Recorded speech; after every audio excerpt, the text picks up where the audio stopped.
Good morning. Morning! Good morning, everybody. I wanted to apologize. We're starting a little bit late today as we had a little bit of technical difficulties this morning. So with that being said, we're going to do our recap in the middle of the show. So we can go ahead and jump over to our guest for the morning. Today we have Alexandra Mannerings joining us yet again, a crowd favorite. The people who have not stopped singing her praises from, Timbuktu to Bora Bora. And I have no idea how much of the globe that actually encompasses, but we're going to pretend It's like 2 really... miles. But for today, we're going to talk about comparing the right metrics. If you're not comparing the apples to apples, then you're doing the wrong thing, because you are going to make some mistakes. You're going to be maybe confounding some things. Maybe you're going to be if you're looking at groceries, for example, maybe you are comparing price per item versus price per weight, to give like a practical example. And if you're not comparing the right things, then you're not really comparing. So let's go ahead and jump over to... Yeah. I love fruit salads. Oh, you do? Yeah, I would love to have all the vegetables all the time. Okay, so just to be clear, you said you love fruit salad, and then you said you wanted all the vegetables. I see all that hot air coming out of your ears now. Yeah. I don't know if it's the new studio that you're in, It's or also what. how I handle maths and Yeah. statisticals. Well, please, obviously, ladies and gentlemen out there can see we need the help of Alexandra when we have such insightful comments such as, "I love fruit salad with all of the vegetables." All of them. All right, so let's jump over to Alexandra. Let me pull her in. And magic. Boom. Hello. Good morning. So you could make a fruit salad out of tomatoes, and you kind of get both, because it's technically a fruit, but everyone considers it a vegetable. So Yes, thank you. I like it. This is why we bring her on the show, is to make me feel better. Technically, because everyone says you can, right? I like it. Yeah. And man, how you doing, Oh, I Alexandra? love Did you your have a good... shirt, by the way. Ooh. Thank you. Oh, Strange Planet. Did you see it says it's vibrating? That's the kitty. Oh, that one's a classic one. I like that a lot. Did you have a good holiday break? I did. I had a wonderful holiday break. Thank you. How was yours? Yeah, it was good. Speaking of fruit salad, we were just talking about yesterday on the show, I think, all the lovely food that we had over the holiday breaks. Yeah, I know. There's always good food. Good. So yeah, so when it comes to doing the metrics, where should we even Yeah. start with that? I think this is a fun one. Sorry, my cat's gonna join. Makita, say hello to Yeah. everyone. This Hello. is Is it Makita. vibrating? Vibrating. Yeah. Yes, she's. So I think this is a fun one to follow on from our discussion a few weeks ago about anchoring, because this is a really common thing that groups with agendas will use to mislead people. So, right, you'll always pick the metric that puts whatever you're for in the best possible light. So for example, right, at the grocery store, this is a great example. As you mentioned, you're going to put a price forward that's going to, show off your thing. So you might say, actually, I just saw this with like Blue Apron, the meal kits. Mm-hmm. They don't tell you like necessarily the price of like what you'll pay. They'll tell you the price per meal, which kind of makes it seem a lot less expensive than that is. Now, and then at the grocery store, you might see just the total price for like a can of organic pears, for example. And that can will be actually a 10-ounce can instead of a 14-ounce can, so that the price is similar to the generic or Right. non-organic. And so you've got these different ways of presenting prices. And because the organization or whatever the group that wants to put that number forward gets to pick the one that's going to make it look the best, they'll pick different ones. And so it's kind of incumbent, becomes our responsibility to make sure that we are looking at the metrics that are most important to us and that allow us to compare. So it depends on like what matters. So from the meal kit point of view, you're never buying just one meal. So the per meal price is a bit misleading because you actually want to know how much are you going to pay for your dinner that you're going to put on the table. So you have to then sit down and add up, okay, when it says it's $8 a serving, what that actually means is it's going to be like $36 or $32, whatever it's going to be. At the grocery store, when you can't buy one peach, right? So you have to get the can, but you want to know, okay, how much am I actually going to get for what I'm paying for this can of peaches? And so if you're going to compare the organic and the non-organic and the cans are different sizes, it actually does help you to look at, okay, how much per ounce or per pound, whatever it might be, so that I can get an even comparison to say, okay, per ounce, the organic one is twice as expensive, but the can itself, because it's half the size, ends up looking like the same price as the non-organic. And so it's just helpful to know based on what you want. Now, the total price might still be what you want, because maybe you just need 3 peaches and you have to buy a whole can anyway. So you buy the cheaper can, even if it's per ounce more expensive. So this is why what you're trying to accomplish matters. And I tell this people, all the time over and over, is that there's not one absolutely right way of measuring something. The right way of measuring something is the one that gives you the information that you need per the decision you need to make. So it's really important that you're clear, again, with the anchoring, before you start digging into numbers, what is it that you need to know to make a decision? So. Okay, I'm kind of okay. So it's good. I think one of the things at the grocery store too is they've actually started including that by weight price or by item price, and so they've started trying to include this, I guess, to protect us consumers who are horrible at math. And Yes, so which is me. I'm really bad at math in my head. Yeah, I mean, so that is kind of a nice thing for them to do for us, right? Like to almost to counteract all the marketing that we're getting bombarded with. Yep. Do you have examples of this happening somewhere else? In healthcare, in politics, something like that? So a great one that you'll see is giving total numbers versus per capita rates. We saw this with COVID. We see this with cancer rates. We see this with like anything where they want to be like, oh my gosh, there's so many of X somewhere, right? That's what they all do, right? So what they'll do is, because the problem, of course, if you do this, so because they wanted to do this when they wanted to make Florida look really bad, right? And Florida made different decisions than everyone else. Just to be so clear, they would be like, can you specify? They've tried to make Florida look bad for many, many years. So. Many things. And but Florida yes, just keeps on getting. Yes. So and Florida did have a couple. I was thinking specifically about COVID, but it's with other things as well. You see it with any of these ones. So if you give the total counts of COVID cases, guess who's going to look really bad? The places with the most population. Right. Because the more people you have, the more COVID counts you're going to have, regardless of the rate of spread, which is actually what we care about when we talk about infectious disease. So, and then when they would talk about like New York, it'd be a per capita, right? So for every 1,000 people, how many cases of COVID are we having? And this goes back to your apples to apples or apples to oranges, if we want to make a fruit salad comparison. If I try to compare Colorado, where I am, right, to Texas, where you guys are, if I say, oh, I only have 10,000 cases of COVID and you guys have 100,000 cases of COVID, well, how do I know? Like, it sounds like Texas is way worse. Right. Way worse. But if your population, I don't know off the top of my head what the population of Texas is, but the population of Colorado is like 5 million. So yeah, the population if the denominators area is twice that. So exactly. And so when we're trying to talk about comparing something in a meaningful way, again, if you're trying to decide where to send, say, the National Reserve, right? You need to send doctors. You're going to send them to the areas that have the most cases, like total number of cases, because that's where the resources are going to be needed. But if you're trying to say, where is the spread the worst? Or where are we not managing something? So like I said, like cancer or smoking or something like that, where you're like, we want to find those places that aren't either doing the right things to manage it, or they've got some other driver that's causing this really big problem, then you need to have a per capita rate, right? You need to adjust for different sizes of population if you're going to try to zoom into an area that seems to have an exceptional problem. So that's another really common one to look at, is like when people are comparing numbers to say like this place is worse than that place.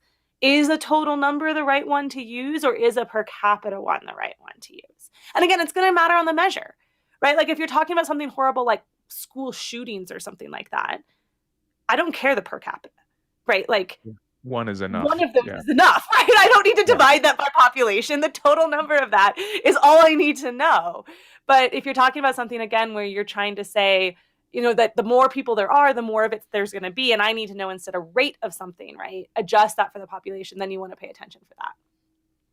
Yeah, well, it seems like to me the first step is, and let me know if you agree with this, is the first step is to recognize that you're being sold on something. And it doesn't matter, when we're talking about the grocery store, you're like, well, I'm the one doing the buying. Well, everyone's still marketing at you, trying to get you to buy the thing. Exactly. That's not only is that the manufacturer, but it's also the retailer who's selling the thing. So, both your Ben and Jerry's ice cream brand, as well as the Tom Thumb or the Kroger or whoever where you're buying the thing.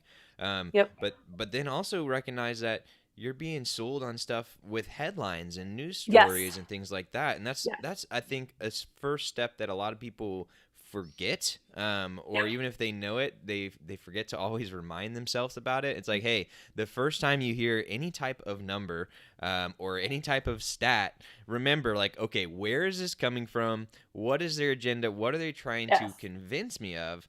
And I feel like that's the first step. 100%. You're absolutely right, is that very few people are as geeky as me and will just give you a number out of the goodness of their heart, right? They have some agenda. Whether it's the nonprofit who wants you to donate, they're going to pick numbers that are going to make their crisis look really compelling. And they're not making those numbers up. Those are real numbers, but you have to remember that there is an agenda behind them. Whether it's, politicians, whether it's the news, whether it's someone trying to sell you something, most times numbers get put forward in order to advance an argument. And it's a small group of people that will look at the numbers first to decide the conclusion to that argument. Most people will say, here's what I want it to show, and then they find the numbers to support that. So I agree with you completely. It's kind of funny because we talked about with anchoring, the best thing you can do is before you start the negotiation, sit down, write down the things that, the highs and the lows, what's the highest amount, what's the lowest amount for whatever you're going to negotiate. And I feel like in this case, there's sort of that similar pause you take before you do something is, one, what is the decision I'm trying to make? Whether it's as simple as like, buy the cheapest thing. Well, what do I need? Do I need as much as I can for my dollar, or do I need 6 of something? And therefore I'm going to find the cheapest way to get 6 of something. Yeah. So you need to know that ahead of time so you don't get misled by the numbers that are being put in front of you. But then also, once you see those numbers, of having that little bit of awareness to say, okay, what's the agenda behind the number and which way will they push this number? What kind of metric will they pick to support that agenda? So you're absolutely right. Which, if you're a nerd like me, I kind of enjoy trying to figure that one out too. Like, okay, why are they doing that? And then it's like, oh, okay, I see you. It's kind of like a you. chess game, right? Yeah. Right? Yeah. I love it whenever I hop on to look at something expensive. During the pandemic, I was being advertised a whole lot of like home gym systems. Oh, And yeah. yeah, and they're like, only $400 a month. And I'm like, wait, what? How much is this machine? Like Yeah, all of a that's a sudden I'm like, great that's more than a example. When they car say payment. 4 easy payments of, because our brains do not automatically multiply that number by 4. We see like $99 and we're like, yay. Instead of like, oh, no, that's a $400 machine. Right. And that's when you see a discount and you're like, okay, the discount's $100. Maybe the product's way more expensive than that. Yep. Exactly. Yeah, I love and it those when are they don't even when they don't even get into the price really. They're just automatically start with the workarounds, Right. the financing. Yeah. Yep. But again, that's the same thing. It's about picking the metrics they're going to show you, right? A discount is a metric. It's a measure. And they're going to give you the one that's like appealing. Because you're like, I can save $100. And you're like, yeah, when you spend 1,000. Like, but we focus on the thing that's presented to us. It's just natural for us. We can't help it because we're usually, when we were hunting antelope, we weren't having to think about the antelope's intentions of presenting things. So it's just our natural way of processing things that we take what's in front of us. We're not going to naturally project and try to figure out, the pieces that have been left out or different ways of presenting that information. I was listening to an audiobook, I guess, yesterday, and the guy was talking about the idea of statistical deviance as serving the same function as sin in the Bible. And he was sort of making this reference that it's just symbolic. It's symbolic of missing the mark. And sin was originally the concept of missing the mark. And so this idea that these numbers are essentially symbols that we have somehow given this amazing weight to, but we forget that they're actually symbols. They're actually just representing something else. We actually think of them as this hard and fast logical truth, when really in some ways they are, but they're also kind of functioning as a symbol or some sort of representation. I don't remember who said it. There's a famous, I think, mathematician who said all models are wrong, some models are useful. Oh, huh. And that is such a guiding principle for the work that I do, because there's always a map of the territory. It is impossible to directly perceive reality, whether you want to get like all metaphysical or biological about how we interact with it, or whether we want to talk about statistics. If you're presenting something in the world in numbers, you are representing the reality of that. It is not a direct connect, like there's a translation that's happening. Yeah. And just like maps, all maps are generalizations of the territory, but some maps are useful. And again, because you can't put everything on a map, or then the map ends up being the same size as the territory, and then it's not helpful. You could just go walk it. Right. You have to make choices about what's going to be included in that. And you can either make that choice with the goal of trying to guide someone most effectively, or with the goal of trying to get someone to go the place that you want them to go. And so absolutely, they're symbols. They are symbols, and they can be incredibly useful, and they can also be used in an incredibly misleading way. Now, the statistics themselves aren't trying to mislead you. It's how we apply them. The tools are neutral, but we're sinful humans get involved. So. Yes, exactly. So what was that one sentence you said? It's impossible to something about reality? Oh, so you can never directly display or interact with reality. I like that a lot, and I think that's very important for people to realize. And it's very obvious, or it can be very obvious once you start to peel back the layers of the onion or the parfait, if you're a writer, and peeling back parfait layers sounds great. One vegetable at a time, right? Yeah, of course. As long as there's tomatoes in that parfait. Okay, good. But when you're talking about reality, it's easy to forget, even if you're not dealing with numbers. everything in our heads is perceived. We're Yes. using our senses, which, Yes. to use a disambiguated term, a sensor is something like, a camera, a microphone. All these things are just sensors that we're plugging into our computers, and they're seen a certain way. And that's one of the things about doing some video work. As you get more into that, you learn a little bit more about why things look a certain way, or how, hey, color is actually a really weird thing, and based off of what light is, and based off of how you're looking at it with a camera, and all these types of things. And it kind of helps you think and be like, oh wow, we all think that we're all saying that's yellow, but that yellow may look way different to me than it looks to Ryder, than it looks to you. And it's it's like, almost hey, guaranteed to look different. yeah, and it's easy to forget that, because we're like, oh yeah, we're human, we're all the same. And it's like, yes, we are, but we're also all the same in the fact that we're all different a little bit. Yeah. No, and I think that. Oh, sorry. Go ahead, Ryder. No, you go ahead. You're I the was guest. just going I don't to say need to that talk. I really think that remembering that each of our own realities is a unique construction of our own, and it is not identical to true reality. Like, there is an external true reality out there that we're all constructing pieces of for ourselves. As soon as you can kind of remember that as an underlying, foundation of everything you do, one, you'll be a lot more forgiving of other people's constructions of realities. Yes. Because you know that there's things that you're missing in your construction. And so if there's something they happen to be missing in theirs, forgive them a little bit for it, because they'll forgive you maybe when they find yours. And then also it makes you a little bit more humble, right? My dad and I have this concept of less wrong, that your goal going through life in trying to like use statistics or research stuff or whatever it is, isn't to be right. It's just to be a little less wrong than you were before. That's great. Yeah. I mean, because you can never have that map be identical to reality.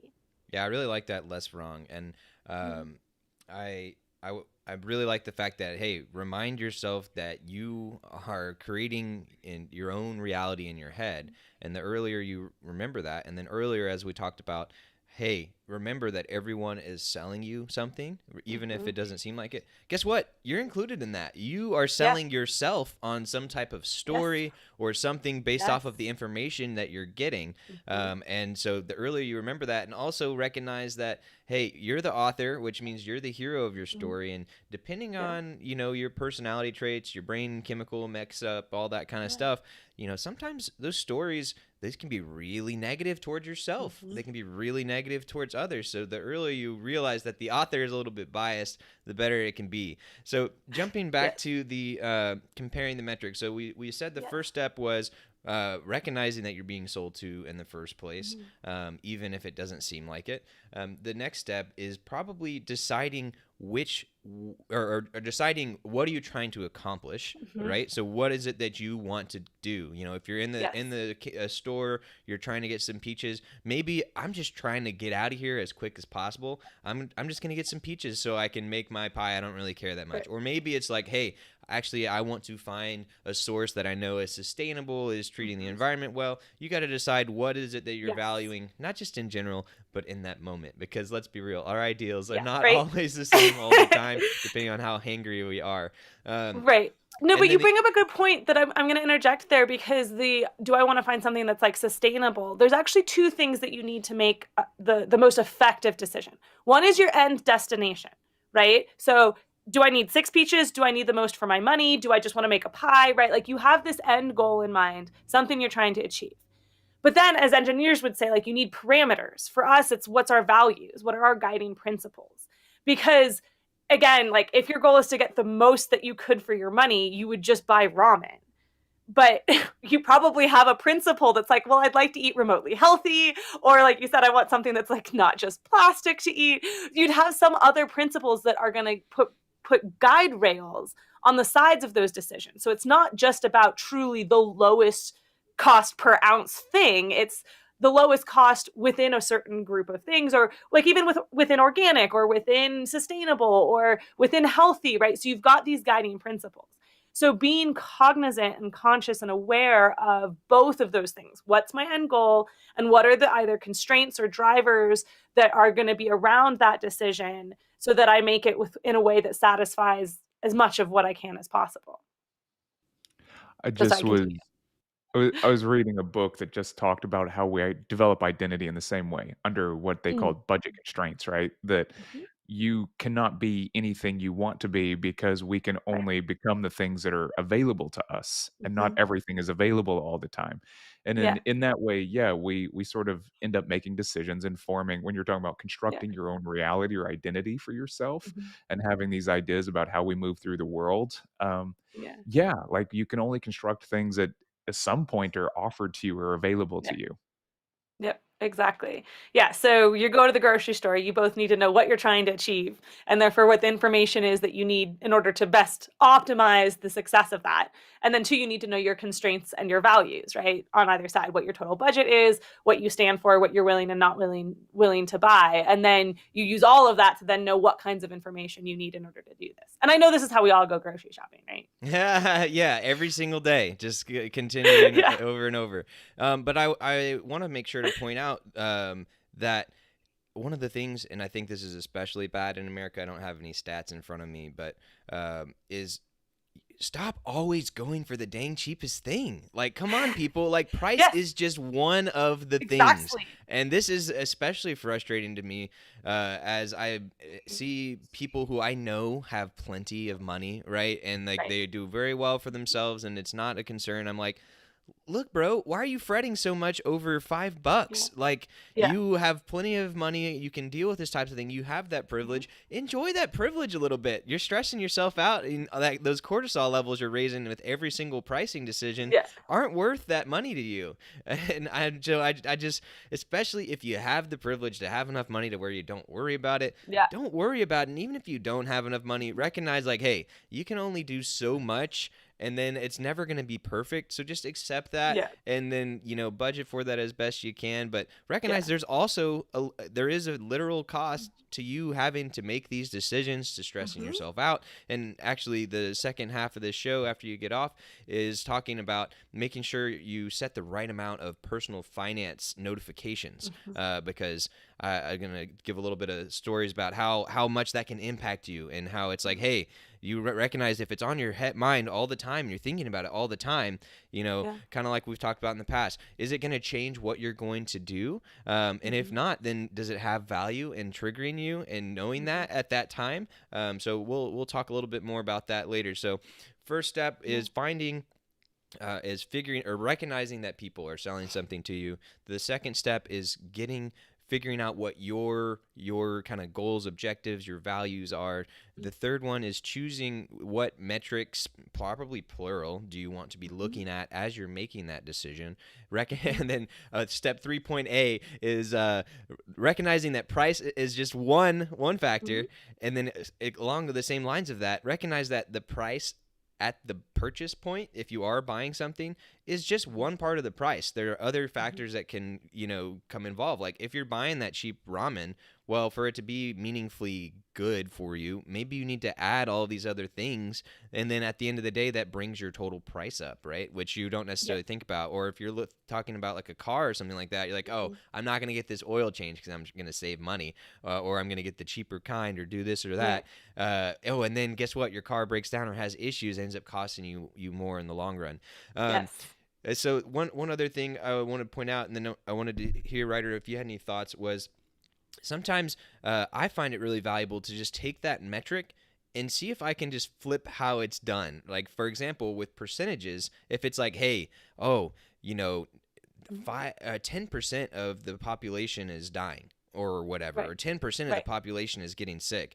And it's like, well, okay, what happens if I just say, hey, 90% of the 90%. population is just fine, and Yes. just those are completely different. That's how they feel. So there's actually really good research that shows even doctors will fall for this. So if you present procedure A has a 10% fatality rate and procedure B has a 90% survival rate, doctors will go for the one with the 90% survival rate, even though those are identical. So it's not about like being trained enough. It's just an inherent human bias. We're drawn to things that are positive and we're scared by things that are negative.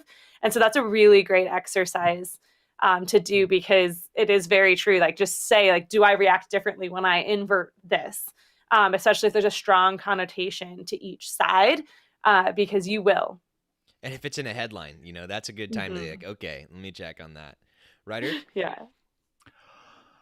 Oh, my brain is going to this conversation that I didn't want to have with somebody when they started bringing up percentages of the African American population in America is X percent. And I think they were saying 12%. And then they started bringing up the incarceration rate. And then they started bringing up these other things. And then they started bringing up the percentage of LGBTQ identifying people versus how much they're I don't know, the disparity of how many people are now in television roles with these traits. And they're bringing all these things up, I think, to make a very racist point. And I didn't want to engage in the conversation at all, but I found it interesting how many times the numbers were being brought up, just over and over. It was like they were sort of trying to bludgeon me with these numbers as if it was going to prove their point for them. So it was just sort of an instance that just slipped into my head while we were talking about this. I was like, oh, somebody was really trying to like work me on the numbers the other day. And it was kind of interesting to try to actually fight back against this idea that that's a large percentage of the population. That is a lot of people that you're talking about right now. Just because it sounds like a small percentage doesn't mean that this is a problem that you should push aside. Right. And so that's another great thing about the thing of like 2% seems very small, but if you're talking about 2% of 300 million, right? So that's sort of, it's the difference sort of read with like you inverting 10% versus 90%. One is like, do we do a percentage or do we do the actual number? And again, it goes back to what's the thing that you need to know. Well, and there was a instance where somebody was talking about COVID and things like this. And I was thinking they were saying something about 1%. And I was like, that's 1 out of 100 people. If 1 out of 100 people die because of this, do you know how many people I know? That's a lot of my friends dying. And for some reason, 1% seems so low that people start thinking of it as, I don't know, very infinitesimally small or almost impossible for something to happen. And I go, well, no, we all know 100 people. Yeah. And so, if 1 out of 100 is not really a great number. Or have done something 100 times, right? It's like, hey, you think 100's a lot? Well, there's 300 days in the year. So it all depends on what it is. But that's another good tactic for people, right? So we talked about when we were doing with percentages or something where you can invert it. That's a good practice. Another way is to say it in a different way, right? 1% feels different than 1 out of 100, and the classic example that I think of, it's like, oh, well, 1 in 3 people or 33%, this was in engineering school. They're like, look to your left, look to your right. Only one of you will survive this year or something like that. Yeah. So when it comes to comparing these metrics, so we know what we're dealing with. We recognize we're being sold. We're looking at the metrics we know what's important to us, right? We are looking at the metrics we need to be able to judge that. And then we're recognizing some of the little tricks with percentages and money. Are there any other kind of steps or tips that you could think of? And also, is there, what do you do when you don't necessarily have the information right there to help you build your story? Yeah, that was going to be one of the ones that the last step I was going to add, and it goes back to your money is just one measure. There are things that are difficult to measure, right? So a great example is if you're trying to reduce your carbon footprint. It's actually very difficult to calculate like the total carbon expenditure of a particular decision, or like how much carbon did my Starbucks latte cost? And if I want to reduce my carbon footprint, what would be a better choice than that latte or whatever it is? And it's an incredibly complex thing. So it's difficult to actually get a number. Like it would be really nice if like you could turn a product around and it had like price, sodium content, and carbon, right? Carbon cost or whatever. But that's something that's really tricky to calculate, and we don't have that available.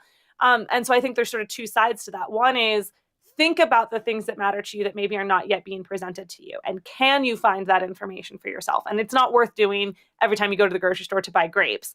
But for bigger things like cars or a house or something like that, it would be worth thinking about, how do I quantify these things? Like, crime rates, walkability, the access to like open spaces, right? Things that are actually going to be important, but might be difficult to truly quantify and get a good grasp on.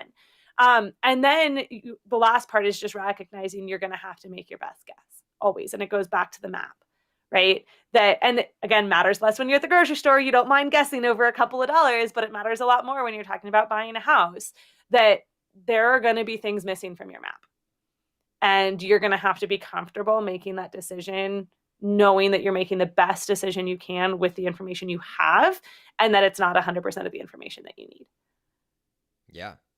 The earlier you get okay with recognizing you're never going to have all the information, you got to do the best you can with what you got, the better off you're going to be. And that was something that, I'm sure you've seen a lot in the technical world.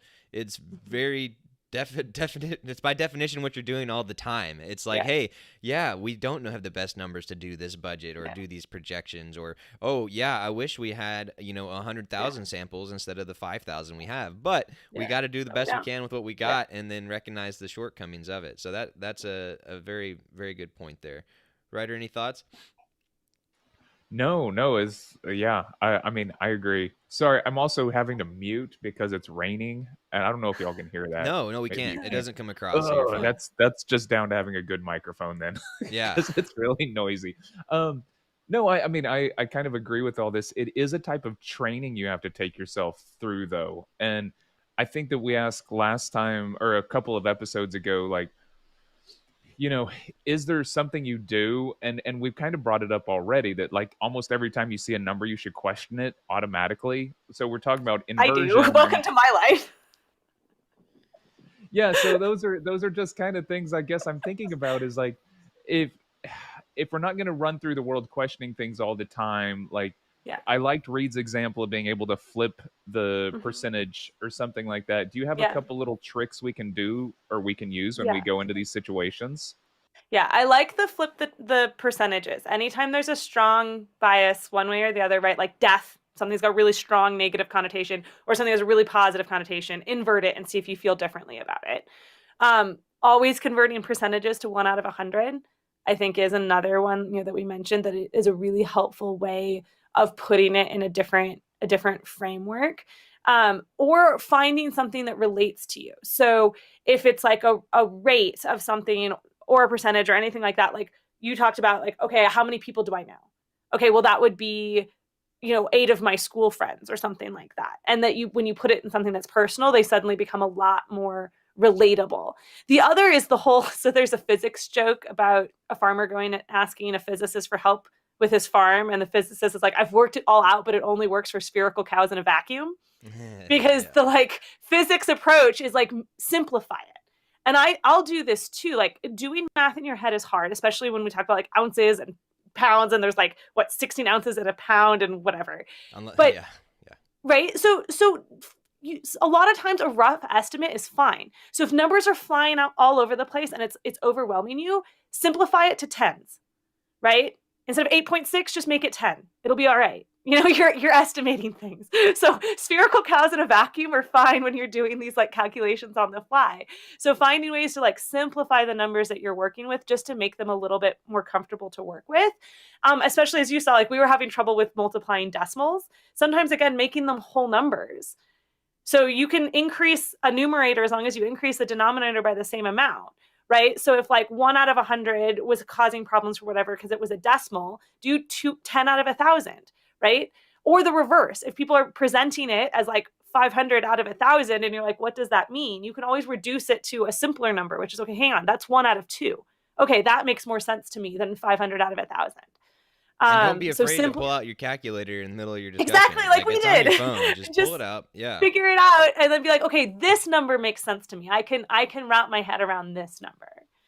I always love doing that in a conversation. They're like, so 60% of the time, and I'm like, hang on. Well, I was going to say, don't trust you. You use the number in a conversation. Nice. Right? Well, I was going to say, I think the best answer, Ryder, is anytime someone's throwing numbers at you and it's in a conversation and you're like, oh, I don't really know. They're trying to manipulate me. And then the first thing you say is, well, did you know 7 out of 5 people get statistics wrong? and then just see if they acknowledge it. And if they don't acknowledge it, be like, I just want to point out that about 30 seconds ago, I just made up a complete lie with numbers, and you just went along That with it. isn't So even do we still possible. trust you? Yeah. That even isn't possible. You said 7 out of 5 people. It's not even I know. possible. It's like Exactly. vegetables in your fruit salad. Yeah, you just got to be paying close enough attention to catch it. Oh man, so I think we could, being nerds, us three, we could chat all day. But do you have any last parting thoughts on us for us today?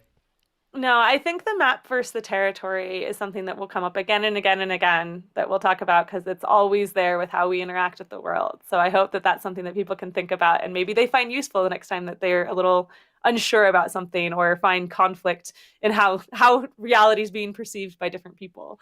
Yeah, it's so to reiterate that you were mentioning how it's very important for everyone to recognize like what you see, what you are how you are interacting with the world. Remember that that is just a map of reality, and reality is not what you see it is, what you think it is. There are problems, there are issues with how good of a cartographer you are, how well you can make your map. You're going to make your country way bigger than it actually is in relation to the others, and it's going to have all of these issues, and your map's going to look a little different than your next person. So the earlier you recognize that, the better it is for everyone. And oh, by the way, tell somebody about this. Talk with them. Be like, hey, I heard this thing about, maps, and they're like, wow, you really want to bring up maps right now? That sounds so exciting. It's 2021. It's like, not that kind of map, but kind of, Yeah.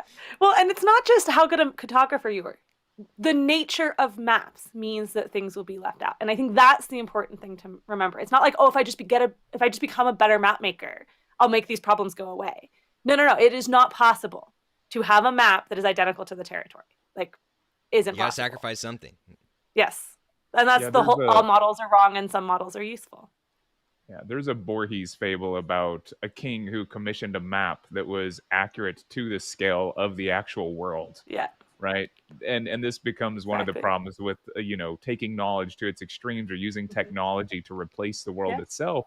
And eventually the fable goes on to where the map is rotting in places. Right. And you actually start encountering the real territory again because it was like a blanket covering the world of everything. And so this is this idea of a simulation that we're using to cover up reality. So the point is it's supposed to point to reality.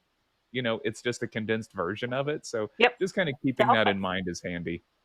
Yep. So we're all going to go watch The Matrix now, it seems like. Yes. Different kind of simulation. Oh, nice. Well, last thing I was going to mention, then I'm going to let you go, was for decisions and numbers and situations that you guys get put in all the time, make sure that you recognize you can separate the do from the think. So the classic example we were talking about here is the grocery store. You don't need to be deciding every single time which one I'm going to get. You basically, especially the first time you move to a new place, first time you go to a store, figure out like, okay, when I'm looking at food in general, here's my guidelines. Like I'm always going to go for the cheapest. I'm going to go for the middle of the pack. I am going to get the best of the best. Decide what your values are going to be up front. And then when you go to that store the first time, you can make the decision between this type of can and that type of can of peaches. And guess what? Now you've decided that for every time you get peaches. So don't make yourself go through that same loop every single time. Sure, you can revisit it every now and then, but you don't think you need to make that decision every single time. Accept it as good enough. Know that you thought about it some, and then move on. So that we're using that with reference here to groceries, but that could be used to everywhere else, because I'm sure Alexandra can tell you, and I can tell you myself, if you spend all your time always analyzing everything, it can lead to some problems itself. Exactly. Well, and that's the point of the map, right? You don't want to have to think about this all the time. So you simplify it, you make your decisions, and you follow that route. So yes, absolutely. All right. Well, thank you guys so much for having me today. Have a great one. Thanks for coming on. Take care. Bye. All right. Welcome back. Yeah, cool. Man, love having her on the show. Yeah, the rain coming down a little bit more. I see you put your cans on. Yeah.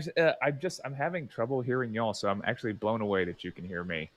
Yeah, well, it wasn't until just now when I listened really closely, I can kind of hear the rain in the background, but it's really not too bad.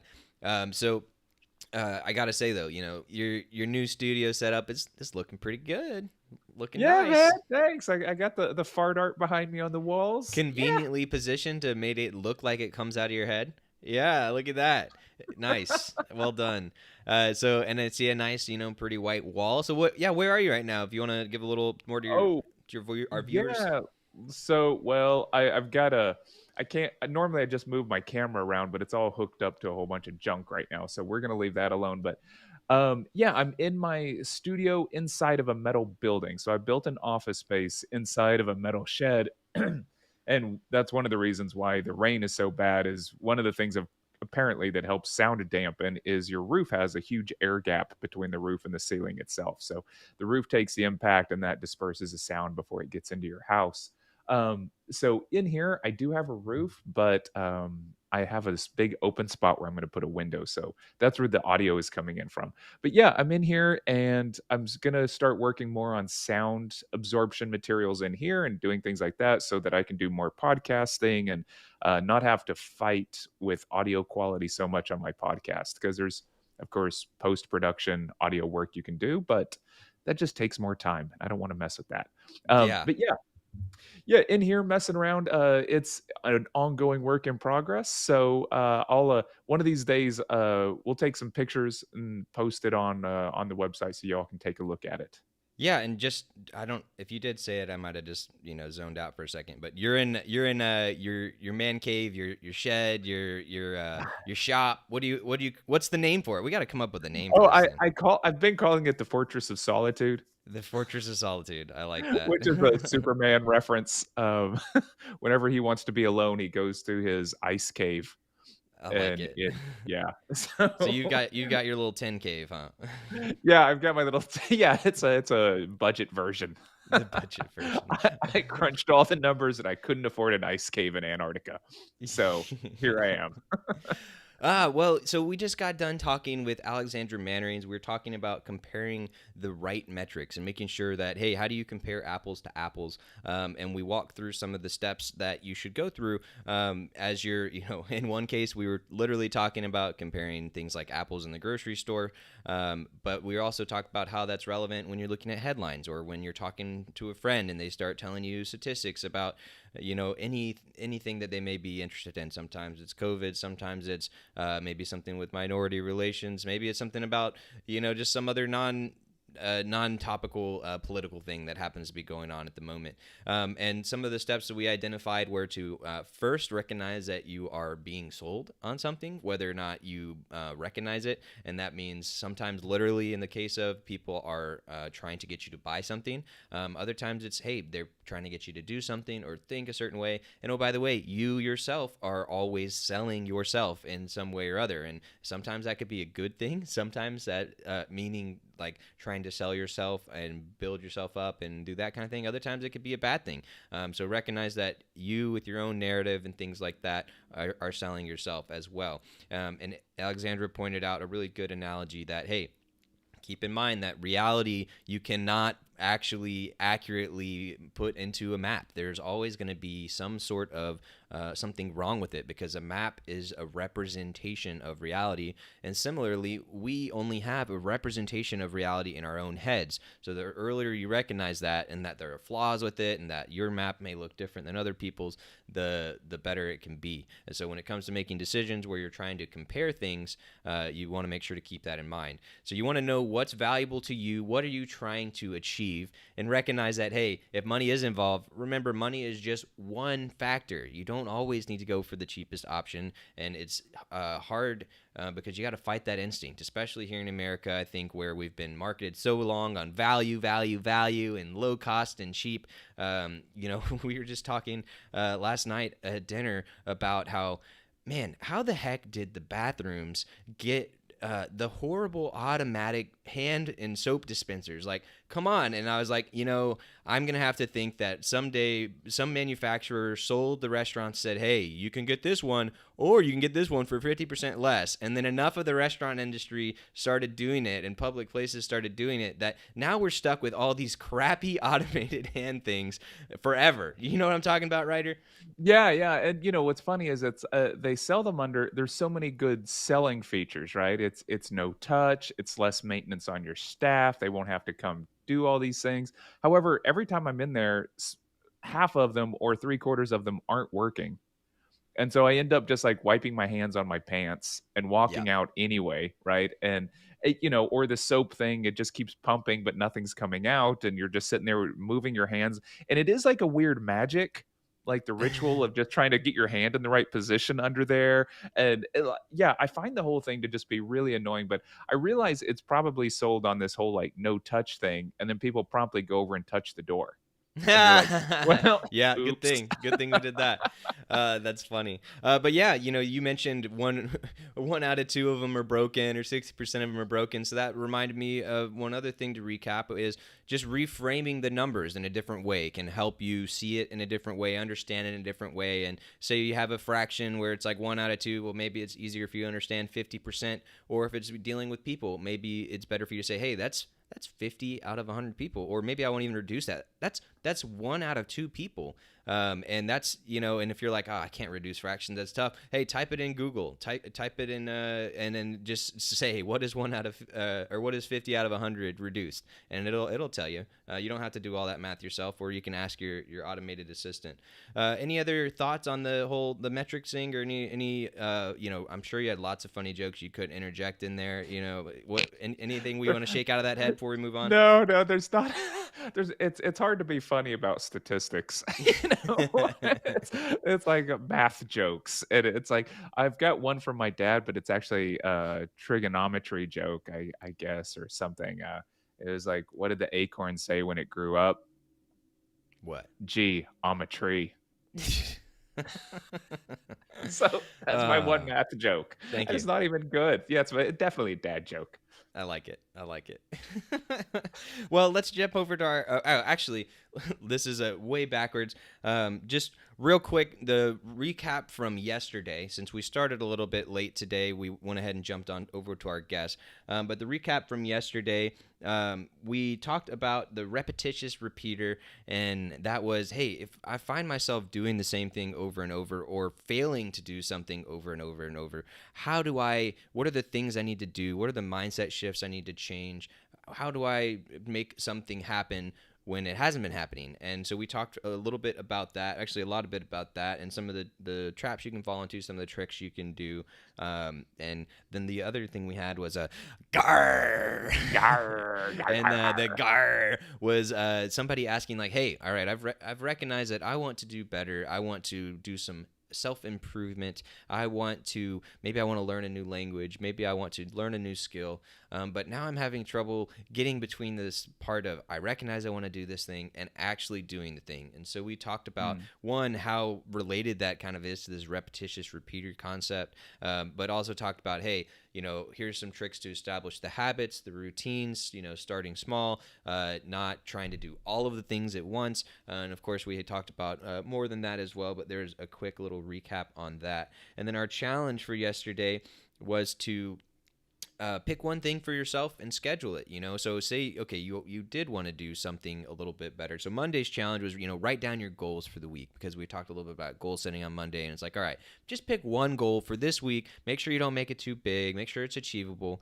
And then it's like, all right, let's make that happen. And then yesterday's challenge was, hey, pick one thing for yourself and schedule it. So, hey, that could even be that goal. Hey, you set that goal where you wanted to cook that thing, or you wanted to read that book, or you wanted to have a conversation with that person, or you wanted to take the first step towards learning that skill. Well, yesterday our challenge was, hey, schedule it for yourself, because that was one of our big tricks for both the repetitious repeater and for the GAR is, hey, one of the best ways to make sure things get done is to put it on your calendar. As we've talked about in the past with time blocking, putting it on your calendar and scheduling yourself the time to do it, it forces the equation a little bit. And sometimes you may schedule it and realize that wasn't the best time, so then you can shift it around and do things like that. But protect your time. Don't treat it just like I'll do it some other time, because guess what? Some other time may never come. Any other thoughts on the recap or challenge from yesterday, or should we keep trucking along? No, yeah. I was gonna say, like, the 2 days ago, I guess my goal for myself for this week was to actually come up with my goals for next year, right? But then I needed to figure out, like, I basically needed to sort of do an audit of what worked this year before jumping into what's happening next year. So one of the things I figured out yesterday that I'm going to try to do today is block off about 30 minutes to just go through and think about what did work last year, what didn't work last year, And also an interesting one is who I want to surround myself with, what kind of people I want to be around. And so, Reed is a fairly new friend for me, but I like our relationship and I get a lot of benefit from hanging out with Reed. And there's other people. Because of sound effects. Yeah, I was like, all right, how quickly can I ruin this sentimental moment? Was he saying something? Yeah, never mind. Yeah. You were talking about Yeah, surrounding yourself with people. Well, and it was just one of the goals that I don't, we touched on just a little bit is community and environment and setting these things up for yourself. But yeah, so today I'm going to sit down and block out 30 minutes to just sort of go through an inventory of last year before jumping into my goals for next year. So that was kind of what I'm doing with our challenges right now, and I just wanted to share that. Yeah, no, I appreciate that. And for those of you at home who happen to be doing some of our challenges, or if you have questions around them, or you know somebody who should be doing them, any of those things, let us know. Hop into the comments on any of the platforms that we're on. Right now, we're on YouTube, Twitch, Twitter, Facebook. You can just comment directly below where you're watching this. Or you can also contact us. Go to helpfulforlife.com, hit the contact us button in the top right, and let us know what your thoughts are. Tell us how these challenges have been going for you. Maybe you've run into some struggles. Well, guess what? We've run into plenty of struggles ourselves, and guess we also listen to a ton of podcasts and read a bunch of books and all these types of things that around this type of topic, so we can know some of the things that are going on behind the scenes, the things that are the water that you're swimming in, if you will, so we can help guide you in the right direction to make you more successful. So appreciate you sharing that. So last topic we'll cover, and then we will be done for the day, is talking about managing your notifications around personal finance. So before I kind of get into my personal story on this, when I brought up that topic, does anything pop to your head? I don't know. Yeah, I'll leave it at that. Anything pop into your head? No, I have like an internal alarm that goes off whenever it's weird. I can actually feel when I have spent over X amount on my credit card. Like I'm like, yep, that's about it. I've about hit my limit for this month. And it's just a feeling, and I can check the account and I'm usually pretty close. Yeah. And I'm like, okay, that's all you get to spend this month. And so that's kind of how I manage it. I don't break it out into categories. I don't do anything else with it, which is unfortunate because I know people who are really wise about budgeting, and I'm not. So I'll probably be Well, learning from anything you talk about right yeah. now. Well, that's the thing, and yes, there's always more you could be doing, and there's always more ways to do better and save more money, all these types of things. And that's honestly the first step, is recognizing like you're not going to get it perfect, and also, to do quote unquote better, to save more, that takes more time, effort, mental space. And so it is worth saying, hey, here's the line in the sand I'm drawing. I'm making sure that I'm doing good enough to meet my financial goals and do what's important to me, but recognizing that, if I keep trying to do more and more and inch out more and more, I'm actually going to be losing a lot of mental space, a lot of stress, a lot of emotions, and have a lot of negative consequences from that. And that's one of the main things I want to point out is, the thing about notifications in general. I advise you, if you're asking me one sentence about notifications, I would say turn them off. Turn them off. And it's better, in my opinion, for you to have a scheduled time where you go and look at the thing than it is to have the notification. And so let me just give a little bit of a personal story for me. So the way money and budgeting has worked for me is I've lived a very privileged life. I grew up upper middle class and never had to worry about money, which is great. And I recognize my privilege in that. But as I've started to do this entrepreneur thing, I've started to get a little bit more aware of, hey, when the money stops coming in, what are some of the feelings and thoughts that are associated with that as you're watching your accounts, go the opposite direction, And so the way I kind of did budgeting and money was a little bit similar to you. Was when I first started making a regular salary and had our regular expenses and things like that, I kind of kept an eye on it, and I was like, all right, I'm watching the account. It's not, and I have the way I use credit cards, and the way I recommend people to use credit cards if they can is, pay off the card in full every month. You use the card as a tool, and then you pay it off. And that way you're not accumulating interest and paying money you don't have to. And again, you don't always have the ability to do that, but we'll talk more about that another day. But the way we did it was, all right, we're putting money on the card and we're paying it off every month. And I'd watch the checking account balance, be like, okay, it's either staying the same or going up a little bit, or at least it's not going down too much. So our monthly stuff was pretty much even, with stuff going into savings and retirement and things like that. So I did not necessarily go and look every month like, oh, what was this specifically? What was that specifically? I did use a program called Mint, which pulls in all of your transactions from all of your accounts, and it applies the categories based off of what the merchant has set. But oh, by the way, that's wrong a lot of the time. So whether you're using Mint or another tool is called YNAB, you need a budget. And these are some automatic tools you can use that will one, they'll grab all of your accounts, which is nice. So you could have an account over here, savings over here, investments over there, your health equity account over there, your health savings account rather. And it'll synchronize them all for you and tell you what you need to know, give you reports on it every week. You can set budgets, so it'll give you alerts when you go over things, stuff like that. And so I actually think these tools are good because they allow you to plan, separate the doing and the thinking, right? So you can say, hey, here's what I'm going to do. Here's what I'm going to set as my budget. And then let me know when I'm either getting close to it or I've gone over it. And then it will send you an email or a notification or however you set it up at that point. But the reason that I'm like, hey, it's not good to always have your notifications on is because those things trigger you, and they change your thought process, they change your feelings. And if you allow notifications to come at any time, then you are letting that thing have power over you. And so the question to me is, okay, well, is it something that you need to take action on in a very short period of time? Like, for example, maybe your account's been overdrawn. All right, maybe that's one time where it's like, that's when I need to take some action to make sure I don't incur additional fees and things like that, because I know it takes a day or two for my money to move around or something like that. Maybe that's a type of alert that you should have.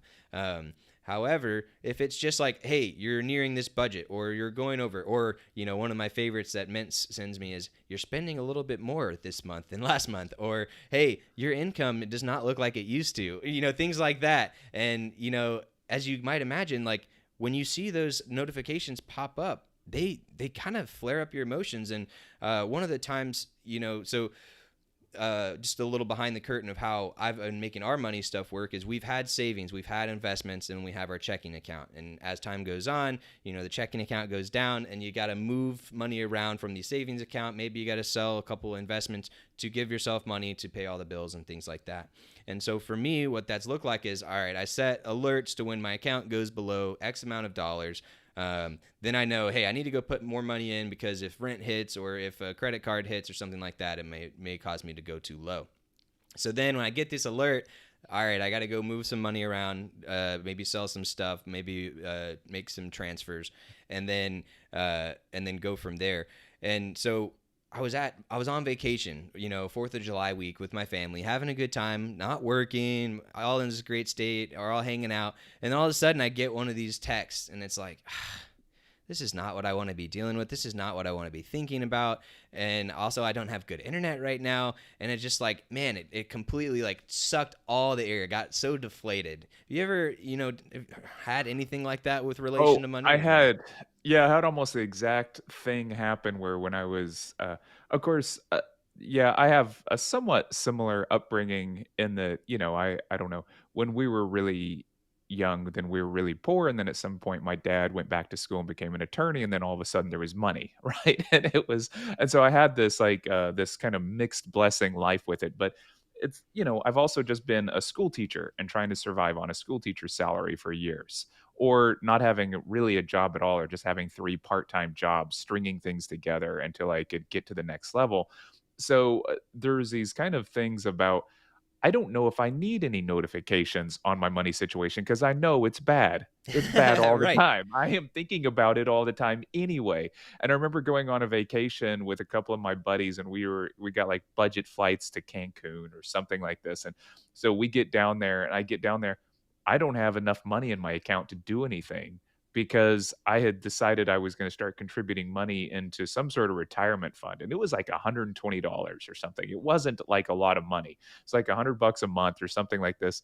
but the firm that I was using took out their annual fee of like $500 out of my Oh account because no. I had given them this permission. So I get down there and I'm $620 out, and I thought I had money in there. Well, it left me with like $30.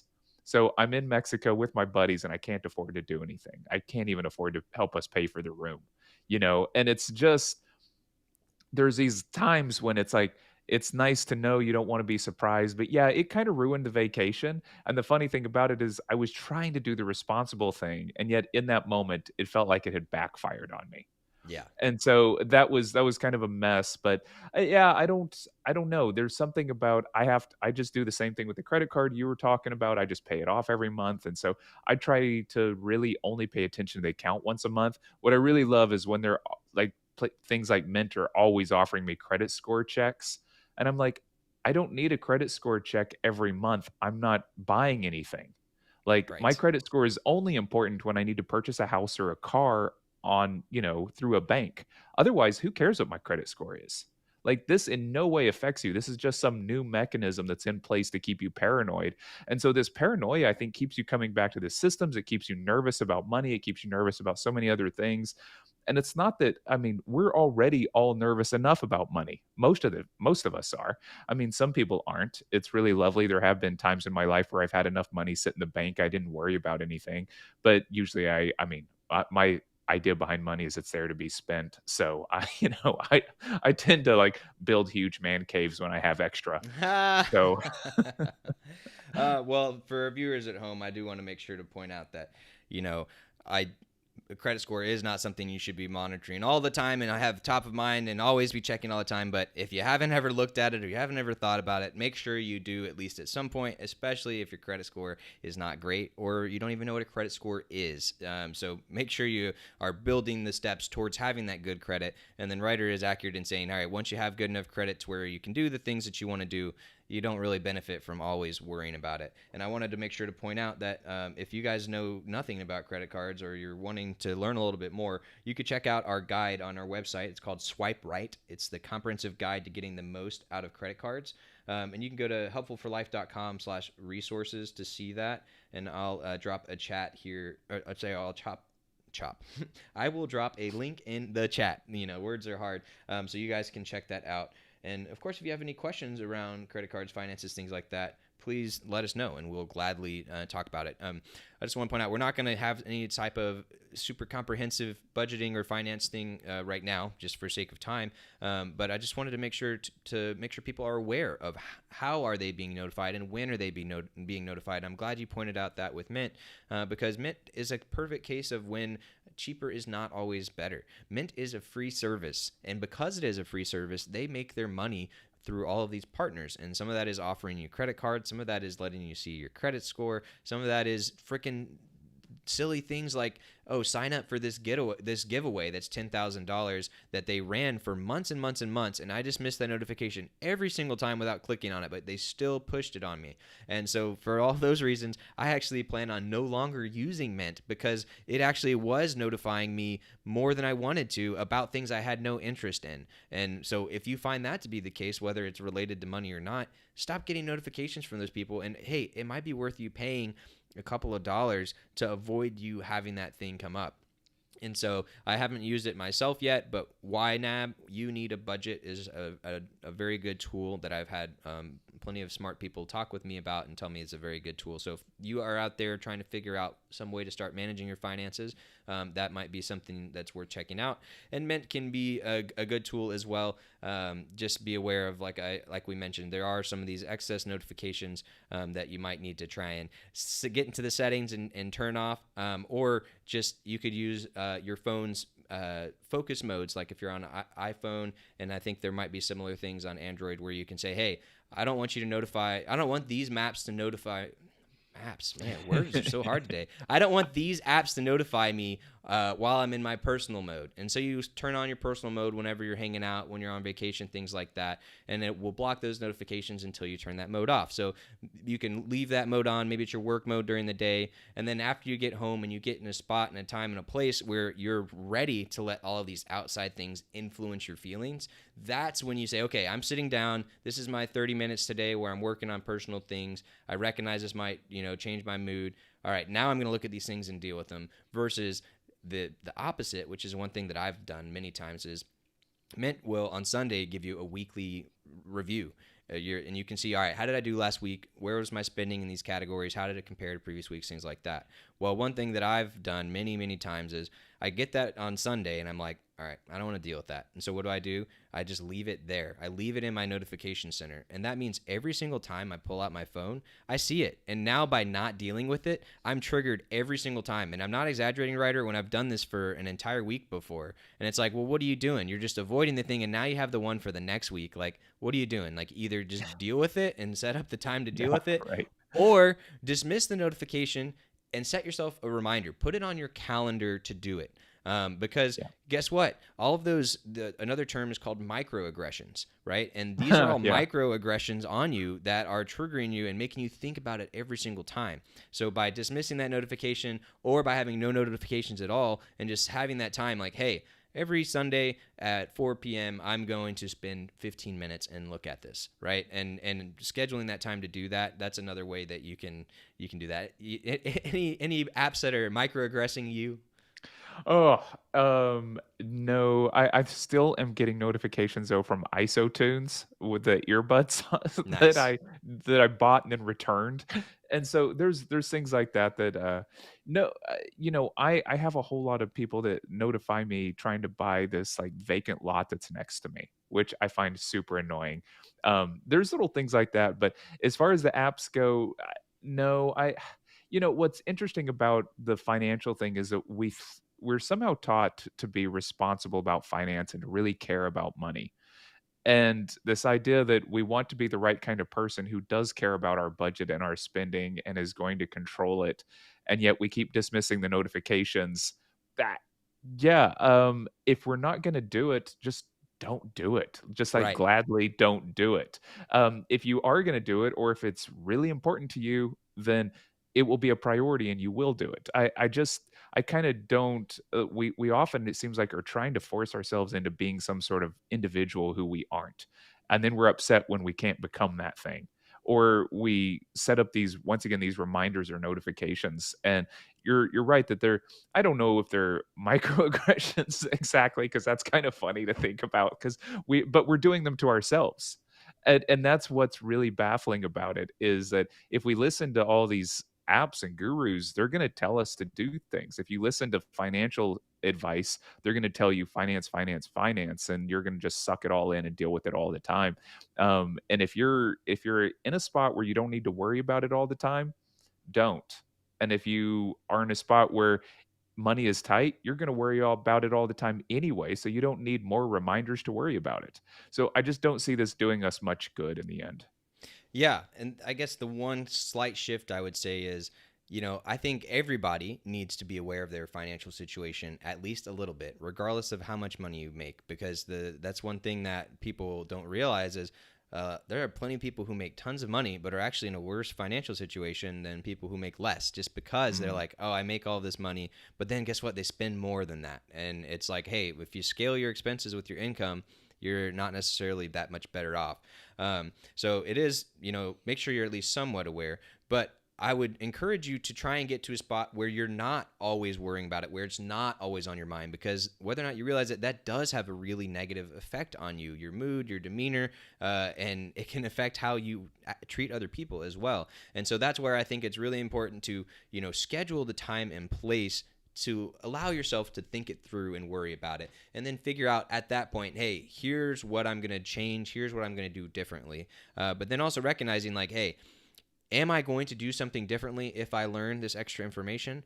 And if the question is no, then don't set yourself up to be notified about it at least all the time, right? And so that's where I'm trying to shift you guys to, hey, if you're going to get notifications about this thing, which may be a good thing, especially depending on the type of person you are, maybe you need those types of things to make sure you do XYZ steps you need to do to make sure you're financially responsible.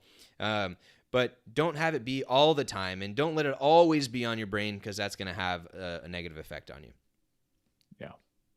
All right. Well, that is it for today, ladies and gentlemen. Ryder, do you have any challenges that just popped up into your mind as we were talking with Alexandra, or as we're talking about these financial apps here? No, I mean, I just really liked her advice and your advice as well on taking any kind of statistic and flipping it into alternate models, right? Or flipping it into alternate ways of saying the same thing and just walking through two or three of them. I know there's things like Fermi estimation and more complicated versions to go through on this, but I think that those just really basic ones of just reiterating what is a percentage into terms that are relevant to you, like how many friends is that? I think that's a really smart move. And it would be interesting if you could, during the day at some point, you stumble into something and you actually do a comparison. Yeah, no, I like that a lot. So we'll have that be our challenge. So today, take some statistic that you hear, that you see in a headline, somebody tells you in person, maybe you see it in a tweet, and take that statistic and turn it into something that's more meaningful to you and more easy for you to understand and get a grasp around. If it involves people, maybe it's like, hey, all right, how many of my friends would that be, or how many of my family members, or my high school class? It's like, oh wow, that would be that would be the football team, that'd just be gone, or they would be the ones who had that issue or whatnot. So yeah, if it's some sort of stat related to, of course, COVID is going to be one of the possible things that comes up. Maybe it's something in discussion, maybe it's a sports statistic. It doesn't have to be something that's intense or that you have some sort of stake in, but recognize that you're always being sold, and people are always trying to give you some sort of spin on the thing. So how can you shift that to be more meaningful to you? So there's your challenge for today. And I'll also give the kind of similar alternate additional challenge of make that statistics joke when somebody's talking with you about statistics, or if you just want to go and lead to somebody and say, hey, 7 out of people will get the statistics completely wrong. 7 out of 5 people, which is not possible, because that would be more. 7 divided by 5 is more than 1. And so that would not be possible. And especially if you have someone trying to convince you about something, see if they catch that. And then you can just kind of smile and pat yourself on the back and tell us the story later. All right, Ryder. Well, you have a wonderful... Oh, you know what? I didn't mention it yet, but it's hump day! Hump day! Hump day! So everybody, make sure you have a wonderful hump day.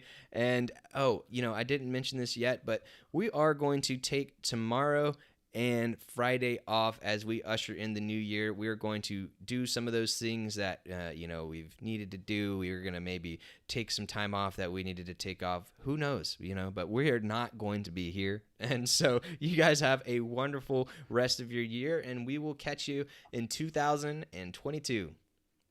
Take care. Bye-bye.